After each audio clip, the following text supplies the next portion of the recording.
Sa ngalan ng Ama at ng Anak at ng Espiritu Santo. Amen. Sumainyo ang Panginoon. At sumaiyo rin. Mga minamahal kong mga kapatid, aminin natin ang ating mga kasalanan upang tayo'y maging marapat gumanap sa banal na pagdiriwang. Inaamin ko Sa makapangyarihang Diyos at sa inyo mga kapatid, na luba akong nagkasala sa isip, sa salita, sa gawa, at sa aking pagkukulang. Kaya isinasamo ko sa mahal na Birheng Maria, sa lahat ng mga anghel at mga banal, at sa inyo mga kapatid, na ako'y ipanalangin sa Panginoong ating Diyos. kaawaan tayo ng makapangyarihang Diyos, patawarin tayo sa ating mga kasalanan, at patnubayan tayo sa buhay na walang hanggan. Amen. Panginoon, kaawaan mo kami. Panginoon, kaawaan mo kami. Kristo, kaawaan mo kami. Kristo, kaawaan mo kami. Panginoon, kaawaan mo kami. Panginoon, kaawaan mo kami. Manalangin tayo.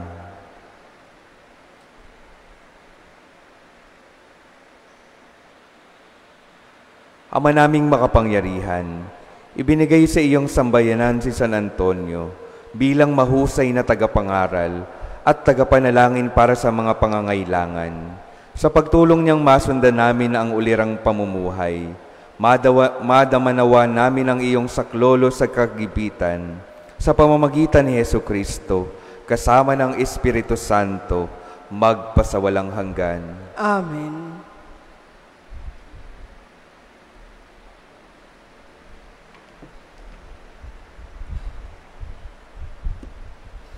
Pagbasa mula sa unang aklat ng mga hari. Noong araw na iyon, sinabi ni Elias kay Akab, "Lumakad ka na, maaari ka nang kumain at uminom. Narinig ko na ang lagunos ng ulan." Samantalang si Akab ay kumakain at umiinom, umakyat si Elias sa taluktok ng Karmelo, sumubsob sa lupa. Sinabi niya sa kanyang utusan, "Tumaas ka pa ng kaunti at tumanaw ka sa dagat." Umakyat nga ang utusan at tumanaw sa dagat. "Wala po akong makitang anuman," wika ng utusan. "Ulitin mo makapito," utos ni Elias. Sa ikapitong pagtanaw, napasigaw ang utusan, "May nakikita po akong gapalad na ulap na pumapailang lang mula sa dagat." "Madali ka," sabi ni Elias, "sabihin mo kay Akab na singkawan ang karwahe at lumusong kaagad. Baka siya'y hindi makaalis dahil sa ulan." Kapag dakay nagdilim ang langit sa kapal ng ulap at biglang bumuhos ang malakas na ulan, sumakay si Akab sa karwahe at nagmamadaling nagtungo sa Jezreel. Kinasihan si Elias ng kapangyarihan ng Panginoon. Inililis niya ang damit at tumakbo sa unahan ng karwahe ng hari hanggang sa pagpasok sa Jezreel. Ang salita ng Diyos. Salamat sa Diyos. O Diyos, dapat kang awitan, sa Sion ay papurihan. O Diyos, dapat kang awitan, sa Sion ay papurihan. Umuulan sa lupain, ganito mo kinalinga. Umuunlad ang lupa, tumataba yaong lupa. Patuloy na umaagos ang bigay mong mga batis. Sa halamang nasa lupa ay ito ang dumidilig. Ganito ang ginawa mo na hindi mo ikinait. O Diyos, dapat kang awitan, sa Sion ay papurihan. Sa binungkal na bukirin, ang ulan ay masagana. Ang bukirin ay matubig at palaging basang-basa. Sa banayad na tag-ulan ay lumambot yaong lupa, kaya naman pati tanim ay malago at sariwa. O Diyos, dapat kang awitan, sa Sion ay papurihan. Nag-aani ng marami sa tulong mong ginagawa, at saan man magpunta, kay masaganang masagana. Ang pastulay punong-puno ng matabang mga kawan, naghahari yaong galak sa lahat ng kaburulan. O Diyos, dapat kang awitan, sa Siyon ay papurihan. Alleluia, Alleluia, Alleluia,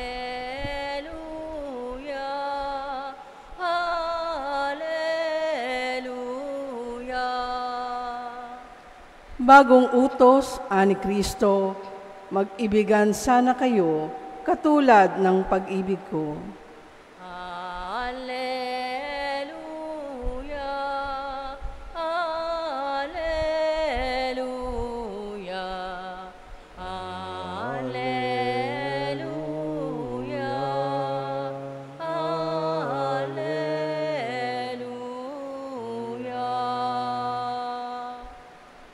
Sumainyo ang Panginoon. At sumaiyo rin, Ang mabuting balita ng Panginoon ayon kay San Mateo.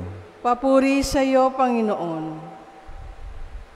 Noong panahong iyon, sinabi ni Jesus sa kanyang mga alagad, "Sinasabi ko sa inyo, kung ang pagsunod ninyo sa kalooban ng Diyos ay tulad lamang ng pagsunod ng mga eskriba at mga pariseyo, hindi kayo makapapasok sa kaharian ng Diyos.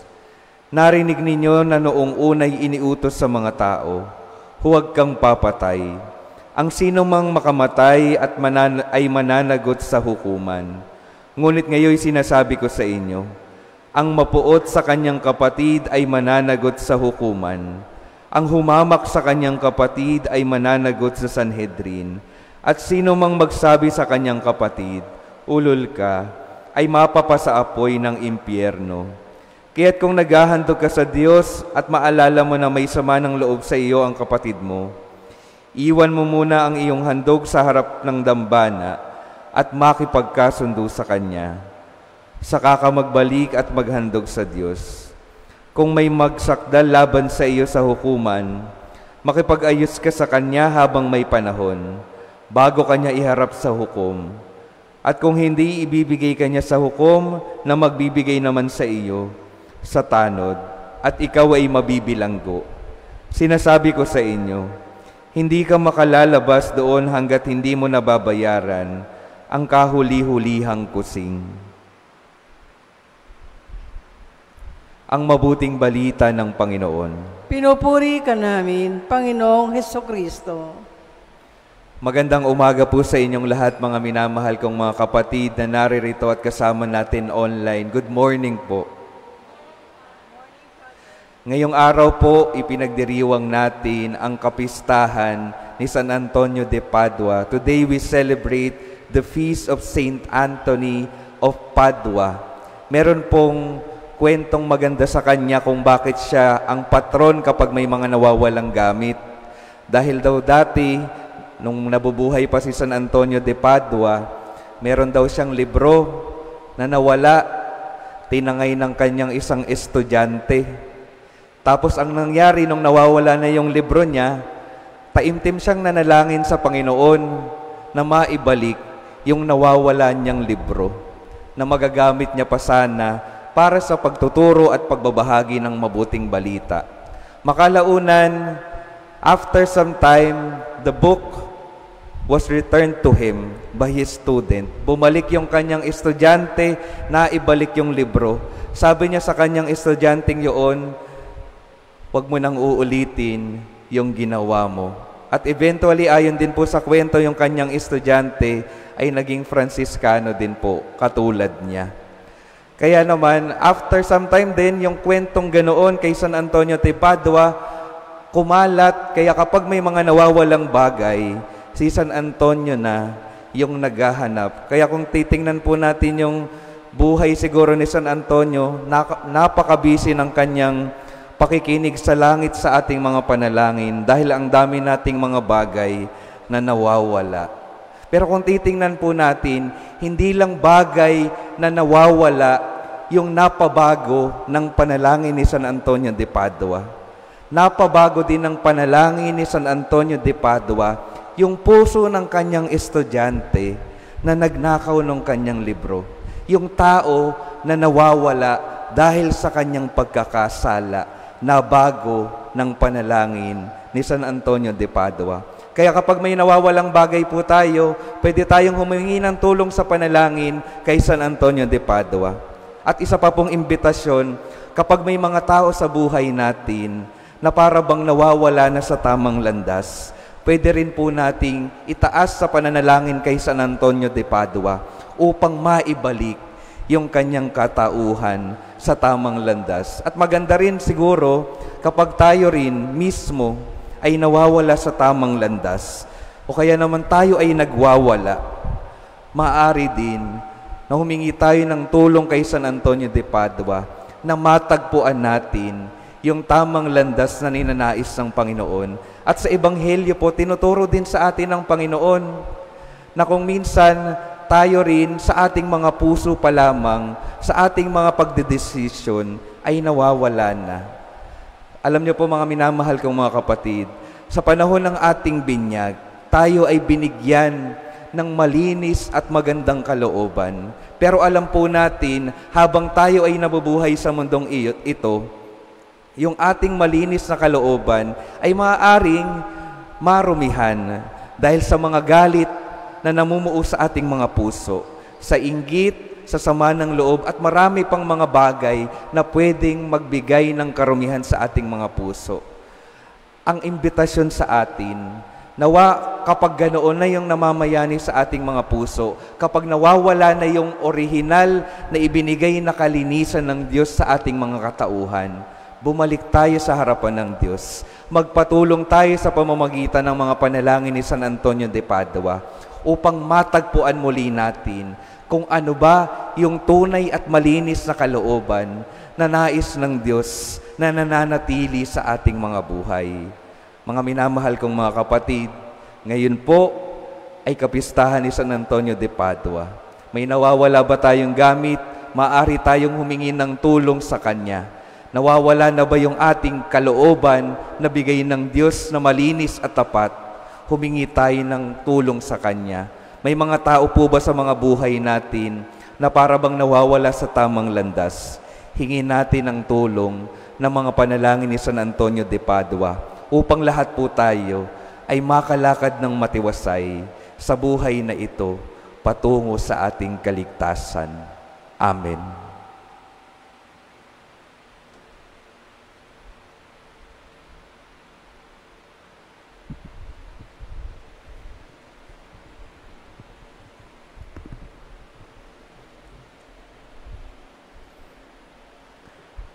Manalangin tayo sa Diyos upang makapaghatid sa sanlibutan ng kaligayahan, ng pakikipagkasundo tayong makaranas ng Kanyang pagpapatawad. Sa bawat panalangin ang ating sasabihin, Panginoon, dinggin mo ang aming panalangin. Panginoon, dinggin mo ang aming panalangin. Ang simbahan naway maging tunay na sakramento sa sandaigdigan sa pamamagitan ng pakikipagkasundo.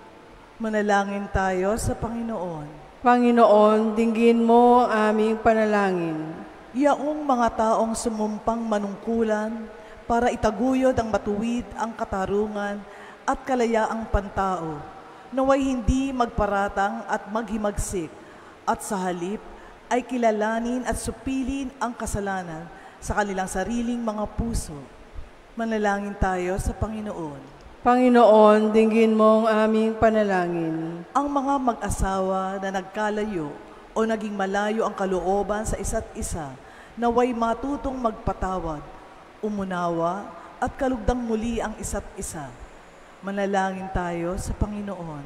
Panginoon, dinggin mo ang aming panalangin. Tayo naway hilumin sa ating pagmamataas at maging mapagkumbaba na tanggapin ang ating pagkukulang at pagkakamali para mamuhay tayo ng mapayapa na kapiling ang ating kapwa. Manalangin tayo sa Panginoon. Panginoon, dinggin mo ang aming panalangin. Ang mga pumanaw naway mabuhay sa walang hanggang kapayapaan. Manalangin tayo sa Panginoon. Panginoon, dinggin mo ang aming panalangin. Sa katahimikan nating itaas sa Diyos ang ating mga panalangin.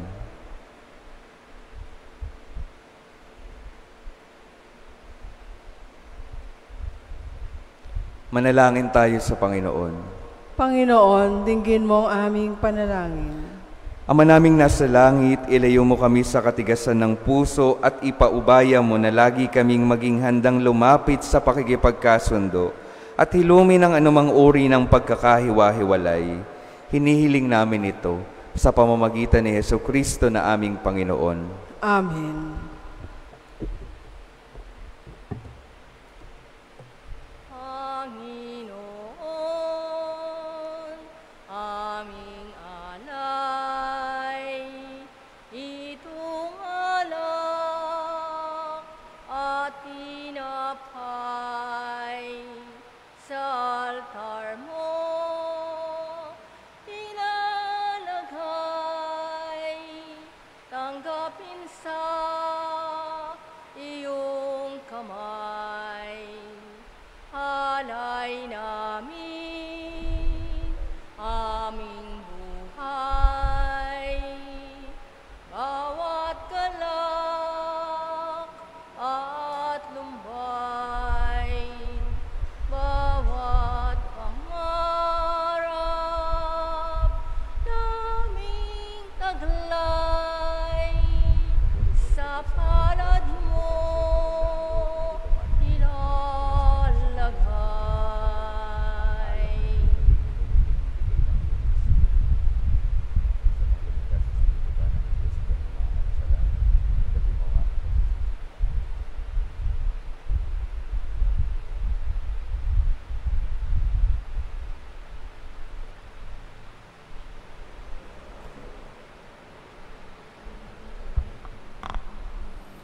Manalangin kayo mga kapatid upang ang paghahain natin ay kalugdan ng Diyos Amang makapangyarihan.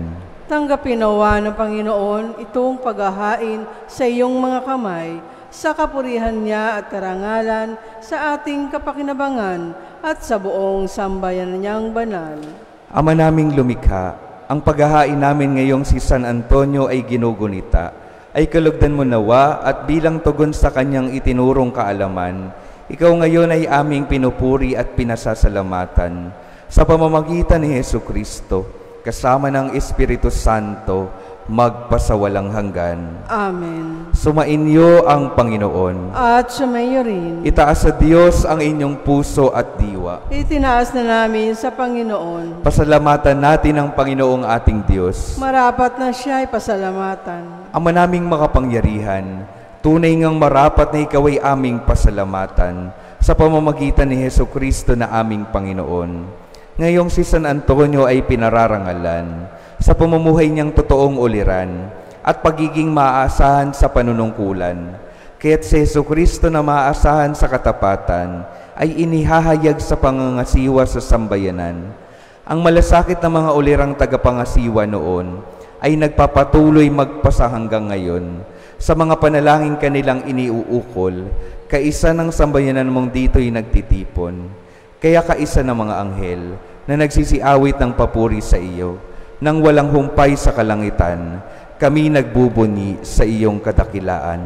Santo, Santo, Santo, Panginoong Diyos ng mga hukbo, napupuno ang langit at lupa ng kadakilaan mo, o sana sa kaitaasan, pinagpalang na paririto sa ngalan ng Panginoon, o sana sa kaitaasan.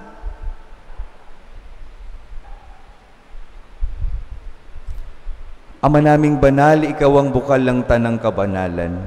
Kaya't sa pamamagitan ng iyong Espiritu, gawin mong banalang kaloob na ito, upang para sa amin maging katawan at dugo ng aming Panginoong Hesukristo. Bago niya pinagtiis ang kusang loob na maging handog, hinawakan niya ang tinapay, pinasalamatan kanya, pinaghati-hati niya iyon, iniabot sa kanyang mga alagad at sinabi, "Tanggapin ninyong lahat ito at kanin. Ito ang aking katawan na ihahandog para sa inyo."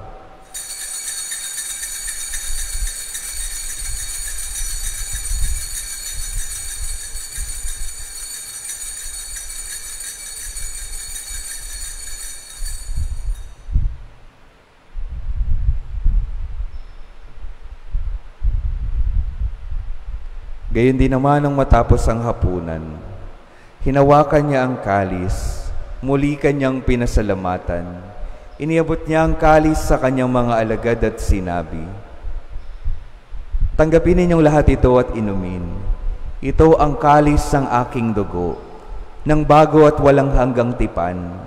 Ang aking dugo na ibubuhos para sa inyo at para sa lahat, sa ikapagpapatawad ng mga kasalanan.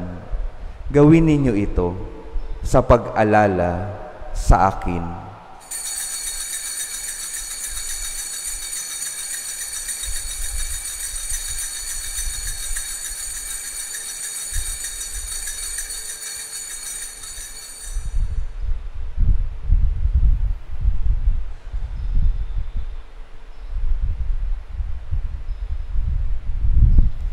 Ipagbunyi natin ang misteryo ng pananampalataya. Si Kristo ay gunitain, sarili ay inihain, bilang pagkait inuming pinagsasaluhan natin hanggang sa siya'y dumating. Ama, ginagawa namin ngayon ang pag-alala sa pagkamatay at muling pagkabuhay ng iyong anak. Kaya't iniaalay namin sa iyo ang tinapay na nagbibigay buhay at ang kalis na nagkakaloob ng kaligtasan. Kami nagpapasalamat dahil kami iyong minarapat na tumayo sa harap mo para maglingkod sa iyo. Isinasamo namin kaming magsasalo-salo sa katawan at dugo ni Kristo ay mabuklod sa pagkakaisa sa pamamagitan ng Espiritu Santo. Alalahanin mo rin ang mga kapatid naming nahimlay nang may pag-asang sila'y muling mabubuhay. Gayon din ang lahat ng mga pumanaw. Kaawan mo sila at patuloyin sa iyong kaliwanagan. Kaawan mo at pagindapatin kaming lahat na makasalo sa iyong buhay na walang wakas. Kaisa ng mahal na Birheng Maria na Ina ng Diyos, ng kabiyak ng puso niyang si San Jose, kaisa ng mga apostol at lahat ng mga banal na namuhay dito sa daigdig ng kalugod-lugod sa iyo, maipagdiwang nawa namin ang pagpupuri sa ikararangal mo sa pamamagitan ng iyong anak na aming Panginoong Hesukristo. Sa pamamagitan ni Kristo, kasama niya at sa Kanya, ang lahat ng parangal at papuri ay sa iyo, Diyos Amang makapangyarihan, kasama ng Espiritu Santo, magpasawalang hanggan. Amen. Amen. Amen. Amen.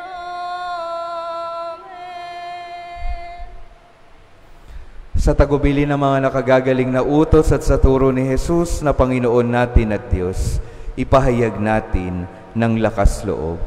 Ama namin, sumasalangit ka, sambahin ang ngalan mo, mapasamin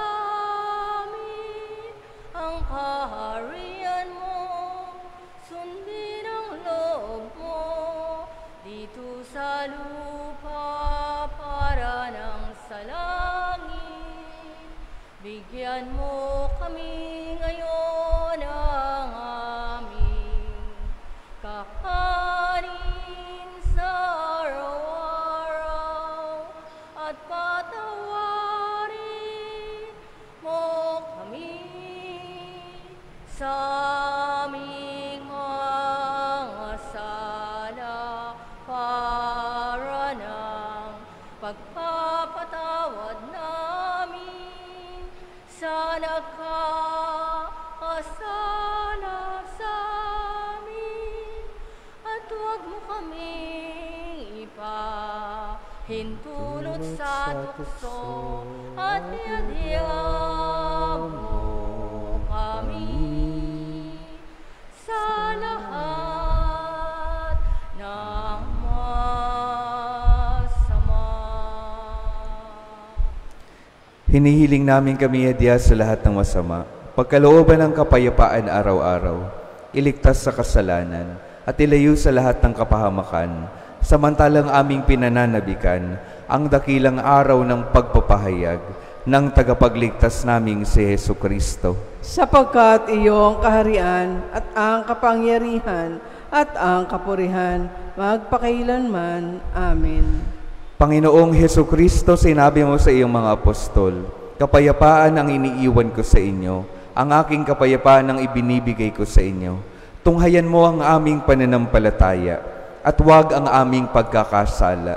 Pagkalooban mo kami ng kapayapaan at pagkakaisa, ayon sa iyong kalooban, kasama ng Espiritu Santo, magpasawalang hanggan. Amen. Ang kapayapaan ng Panginoon ay laging sumainyo. At sumainyo rin. Magbigayan kayo ng kapayapaan sa isa't isa.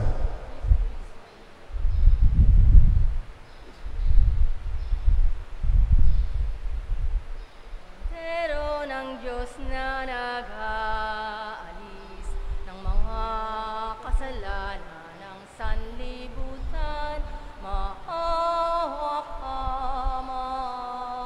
ka sa amin. Kordero ng Diyos na nag-aalis ng mga kasalanan ng sanlibutan, maawa ka sa amin. Kordero ng Diyos na nag-aalis ng mga kasalanan ng sanlibutan, ipagkaloob mo sa amin ang kapayapaan.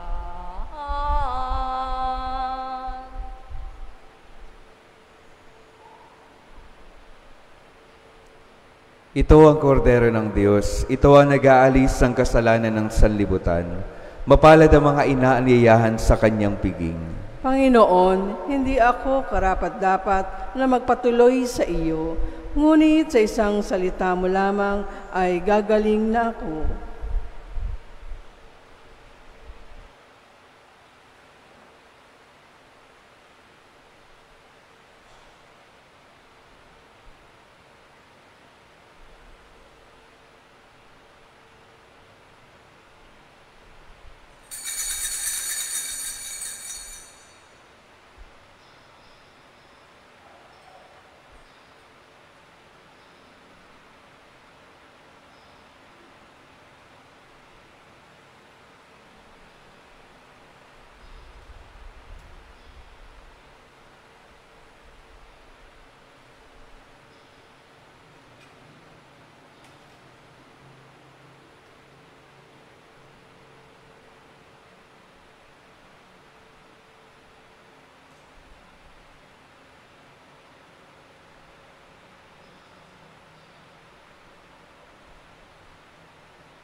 hanggang sa dulo ng dagat. Walang makikitang tulad mo. Libutin man ang mundong ito, sikaping makamtan ang pangarap ko. Ngunit ngayon at kailan pa man, walang makikitang tulad mo. Ikaw ang buhay, tanging ligaya, munti kong alay, papurit pagsamba sa iyo, Jesus, Panginoon, tagapagligtas, pag-ibig ng Ama. Ikaw ang buhay, tanging ligaya, munti kong alay, papurit pagsamba sa iyo, Jesus, Panginoon, tagapagligtas, pag-ibig ng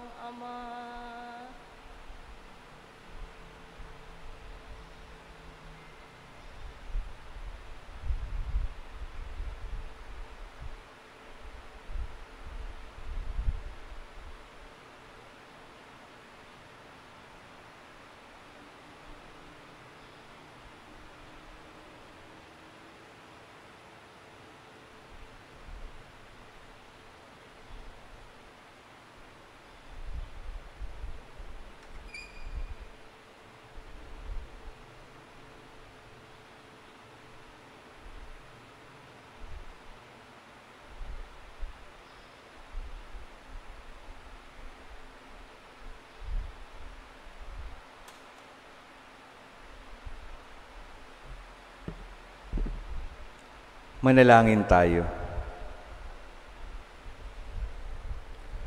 Ama naming mapagmahal, kaming nagsalo-salo sa bumubuhay na pagkaing si Kristo, ay paturuan mo sa gurong si Kristo upang sa paggunita namin kay San Antonio, kami matuto ng maaasahang katotohanan mo at sa pag-ibig ay magampanan namin ito sa pamamagitan din ni Hesu Kristo kasama ng Espiritu Santo magpasawalang hanggan. Amen. Mga minamahal kong mga kapatid, ang patuloy pong imbitasyon sa atin, kapag may nawawalang bagay, kapag may nawawalang kalooban, kapag may nawawalang mga tao sa ating mga buhay, patuloy nating ipagdasal ito sa ating Panginoong Hesus. Katulad ng pagdadasal ni San Antonio nung nawala ang kanyang libro at nawala ang kanyang estudyante. Ito'y muling matatagpuan, patuloy lagi sa pamamagitan ng kapangyarihan ng ating Panginoon. Sumainyo ang Panginoon. At sumayo rin. At pagpalain kayo ng makapangyarihang Diyos, Ama, Anak at Espiritu Santo. Amen. Humayo kayong mapayapa, taglay ang pag-ibig ng Diyos. Salamat sa Diyos. Patron namin San Antonio de Padua, ihalik kami sa iyong